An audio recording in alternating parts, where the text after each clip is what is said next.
നീതി പാലകൻ നീതിയുടെ അതിർവരമ്പിനപ്പുറം തകർത്തെറിഞ്ഞുകൊണ്ട് തന്റെ ഒഴിഞ്ഞ മുറിയിൽ കുത്തി നിറച്ചത് 15 കോടി രൂപയാണ്. കണ്ടെത്തിയിട്ടും അങ്ങനെയൊരു പണം കണ്ടെത്തിയിട്ടില്ല എന്ന് പറഞ്ഞ മലക്കം പറഞ്ഞ ഫയർഫോഴ്സ് വരെ പ്രതിപട്ടികയിലാണിപ്പോൾ. ജസ്റ്റിസിന്റെ വസതിയിൽ നിന്നും പണം കണ്ടെത്തിയ സംഭവത്തിൽ പുറത്തുവരുന്ന ഒരു നിർണായക വിവരമനുസരിച്ച് ഒരു സ്ത്രീ എത്തി പണം മറ്റൊരിടത്തേക്ക് മാറ്റിയിരിക്കുന്നു എന്നാണ് പറയുന്നത്. ഫയർഫോഴ്സ് തീയണച്ച ശേഷം ജസ്റ്റിസിന്റെ വസതിയിൽ ഒരു സ്ത്രീ എത്തിയിരുന്നതായിട്ടും സംഭവ സമയത്ത് അവിടെ ഉണ്ടായിരുന്ന ദില്ലി പോലീസുമായി ഇവർ സംസാരിച്ചിരുന്നതായിട്ടും കണ്ടെത്തൽ വന്നിരിക്കുകയാണ്. സ്റ്റോർ റൂമിൽ സൂക്ഷിച്ചിരുന്ന പണം ഇവരുടെ കാറിൽ മറ്റൊരിടത്തേക്ക് മാറ്റി എന്നാണ് സൂചന. ഇത് മാത്രവുമല്ല, സംഭവത്തിൽ പോലീസ് ഉദ്യോഗസ്ഥരുടെ ഫോൺ പരിശോധിക്കും എന്ന റിപ്പോർട്ടുകളും വരികയാണ്. സംഭവ സ്ഥലത്തുണ്ടായിരുന്ന 5 പോലീസ് ഉദ്യോഗസ്ഥരും പരിശോധനയ്ക്ക് വേണ്ടി ഫോണുകൾ പോലീസ് കമ്മീഷണർക്ക് കൈമാറിയിട്ടുണ്ട്.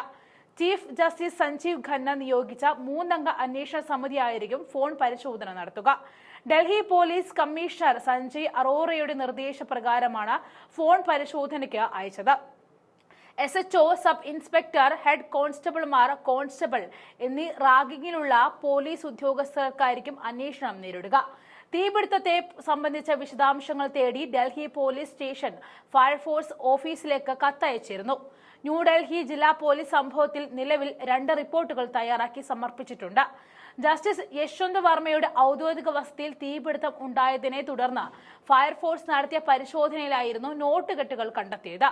പോലീസ് നടത്തിയ പരിശോധനയിൽ കണ്ടെത്തിയ പണം കണക്കിൽപ്പെടാത്തത് ആണെന്ന് കണ്ടെത്തിയിരുന്നു. സംഭവത്തെ തുടർന്ന് ജസ്റ്റിസ് യശ്വന്ത് വർമ്മയെ അലഹബാദ് ഹൈക്കോടതിയിലേക്ക് സ്ഥലം മാറ്റിയിരുന്നു. എന്നാൽ സുപ്രീം കോടതി കൊളീജിയം ശുപാർശയിൽ സ്ഥലം മാറ്റം സംബന്ധിച്ച് കേന്ദ്രം ഉടൻ തീരുമാനമെടുക്കും.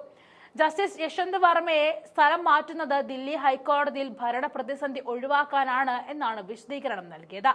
സാധാരണ ജഡ്ജിമാർക്കെതിരെയുള്ള അന്വേഷണത്തിന് രഹസ്യ വിവരം സൂക്ഷിക്കാറുണ്ട്. എന്നാൽ എല്ലാ രേഖകളും പ്രസിദ്ധീകരിച്ചതിൽ കൊളീജിയത്തിലെ 2 ജഡ്ജിമാർക്ക് അതൃപ്തിയുണ്ട് എന്ന റിപ്പോർട്ടും പുറത്തു വന്നിരുന്നു. പാർലമെന്റിലെ ഇരുസഭകളിലെയും മറ്റ് നടപടികൾ നിർത്തിവെച്ച് ഇക്കാര്യം ചർച്ച ചെയ്യണമെന്നാവശ്യപ്പെട്ട് കഴിഞ്ഞ ദിവസം MP-മാർ നോട്ടീസ് നൽകിയിരുന്നു. എന്നാൽ കൊളീജിയത്തിന്റെ ശുപാർശയ്ക്കെതിരെ കടുത്ത പ്രതിഷേധമായിരുന്നു അലഹബാദ് ഹൈക്കോടതി ബാർ അസോസിയേഷൻ നടത്തുന്നത്. കോടതി നടപടികൾ ബഹിഷ്കരിച്ചുള്ള സമരത്തിനാണ് അസോസിയേഷൻ ആഹ്വാനം ചെയ്തിരിക്കുന്നത്. ജഡ്ജിയെ ഇംപീച്ച് ചെയ്യണം എന്നാവശ്യപ്പെട്ട് അസോസിയേഷൻ ചീഫ് ജസ്റ്റിസിന് കത്തും അയച്ചിരുന്നു. ജസ്റ്റിസ് യശ്വന്ത് വർമ്മയ്ക്കെതിരെ നിലവിൽ സുപ്രീം കോടതി ആഭ്യന്തര സമിതിയുടെ അന്വേഷണം തുടരുകയാണ്. ജസ്റ്റിസ് വർമ്മയുടെ മൊബൈൽ ഫോൺ വിവരങ്ങൾ പരിശോധിക്കാൻ സുപ്രീം കോടതി സമിതി സാങ്കേതിക വിദഗ്ധരുടെ സഹായം തേടും.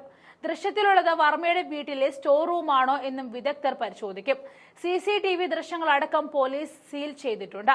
ഫയർഫോഴ്സ് മേധാവി അതുൽ ഗാർഗിന്റെ പ്രാഥമിക മൊഴി രേഖപ്പെടുത്തി എന്നാണ് വിവരം. മാർച്ച് 14-ന് രാത്രി 11:30-ഓടുകൂടിയാണ് ജഡ്ജിയുടെ വീട്ടിൽ തീപിടുത്തമുണ്ടായത്. ഈ സമയം യശ്വന്ത് വർമ്മ വീട്ടിലുണ്ടായിരുന്നില്ല. കണക്കിൽപ്പെടാത്ത 15 കോടി രൂപയാണ് കണ്ടെത്തിയത് എന്നായിരുന്നു റിപ്പോർട്ട്. ആർക്കു വേണ്ടിയാണെങ്കിലും അവസാന അവനാഴിയിൽ ആ പേര് പുറത്തു വന്നിരിക്കും എന്ന കാര്യത്തിൽ യാതൊരു തർക്കവുമില്ല.